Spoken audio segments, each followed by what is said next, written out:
بسم اللہ الرحمن الرحیم۔ قوم لوط پر اللہ کے عذاب کا واقعہ۔ حضرت لوط علیہ السلام اللہ کے ایک برگزیدہ نبی تھے۔ آپ حضرت ابراہیم کے دور زمانہ میں اہل سدوم کی رہنمائی کے لیے نبوت کے منصب پر فائز ہوئے۔ سدوم کے آس پاس 5 نہایت ہی خوبصورت شہر آباد تھے۔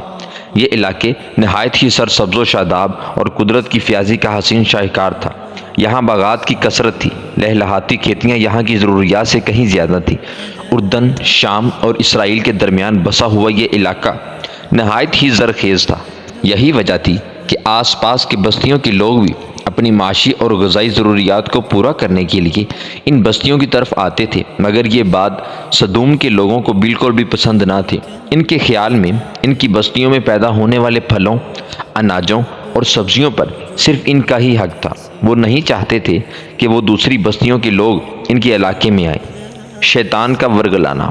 ایک دن سدوم کے لوگ اس بات پر غور و فکر کر رہے تھے کہ باہر سے آنے والے لوگوں کو یہاں آنے سے آخر کیسے روکا جائے کہ ابلیس ایک بزرگ کی شکل میں ان کے محفل میں آیا اور کہا، اگر تم ان سے پیچھا چھڑانا چاہتے ہو تو میرے کہنے پر عمل کرو۔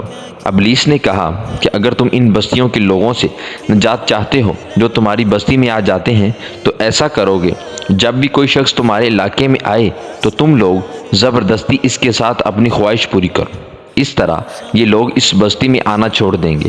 پھر اہل سدوم نے اس فعل بد کو اپنا پیشہ بنا لیا۔ اپنی نفسیاتی خواہشات کے لیے مردوں سے بدفعلی اس قوم کا دستور بن گیا تھا۔ یہاں بے حیائی عام ہو گئی تھی۔ حکمران، سردار، راؤسا، ہر طبقے میں گھر گھر یہ عمل پھیل گیا تھا۔ بڑی محفل میں یہ لوگ اس فحاشی کے کام کو کر کے خوش ہوتے تھے۔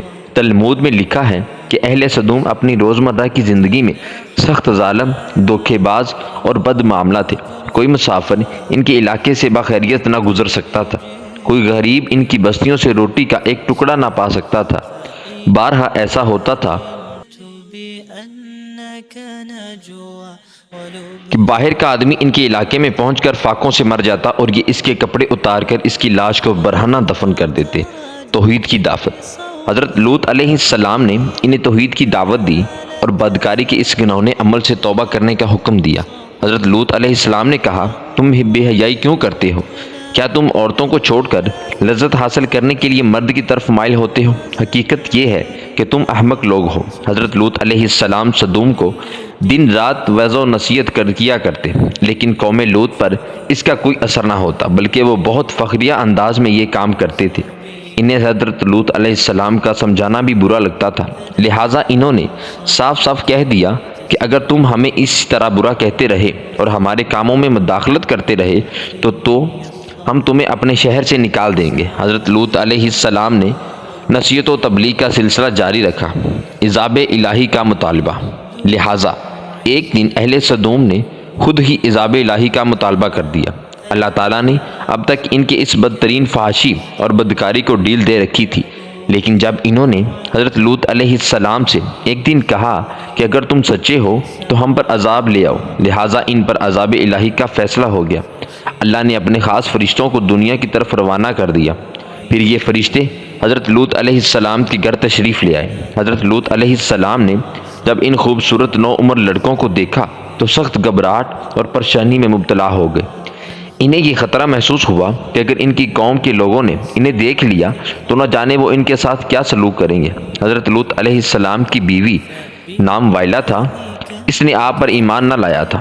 وہ دراصل منافقہ تھی جو کافروں کے ساتھ تھی، لہٰذا اس نے جا کر اہل سدوم کو یہ خبر دی کہ لوط کے گھر نوجوان لڑکے مہمان ٹھہرے ہوئے ہیں۔ یہ سن کر بستی والے دوڑتے ہوئے حضرت لوط علیہ السلام کے گھر پہنچے۔ حضرت لوط علیہ السلام نے کہا، اے قوم، یہ جو میری قوم کی لڑکیاں ہیں یہ تمہارے لیے جائز اور پاک ہیں۔ اللہ سے ڈرو اور مجھے میرے مہمانوں کے سامنے رسوا نہ کرو۔ کیا تم میں سے کوئی بھی شائستہ آدمی نہیں؟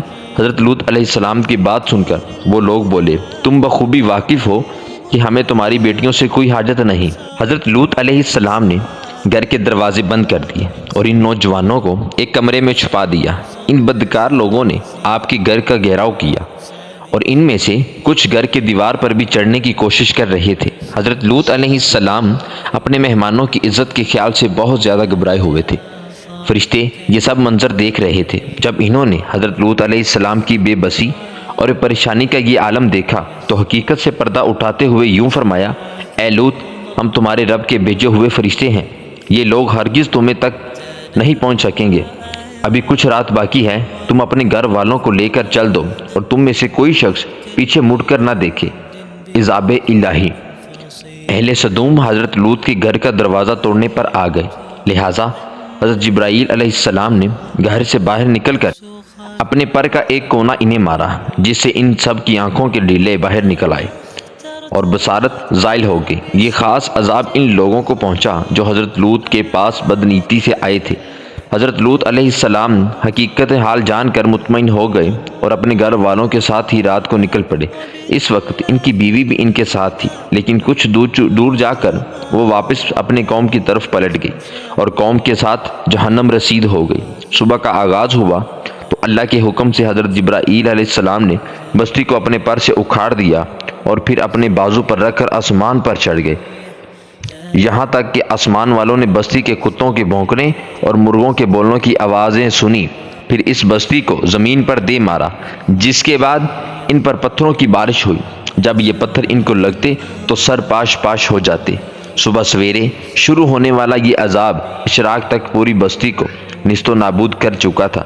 قوم لوط کی ان خوبصورت بستیوں کو اللہ نے انتہائی بدبودار اور سیاہ جھیل میں تبدیل کر دیا، جس کے پانی سے رہتی دنیا تک کوئی فائدہ نہیں اٹھایا جا سکتا۔ سمندر کے اس خاص حصے میں کوئی جاندار، مچھلی، مینڈک وغیرہ زندہ نہیں رہ سکتے، اس لیے اسے ڈیڈ سی یعنی بحریہ مردار کہا جاتا ہے، اور جو اسرائیل اور اردن کے درمیان واقع ہے۔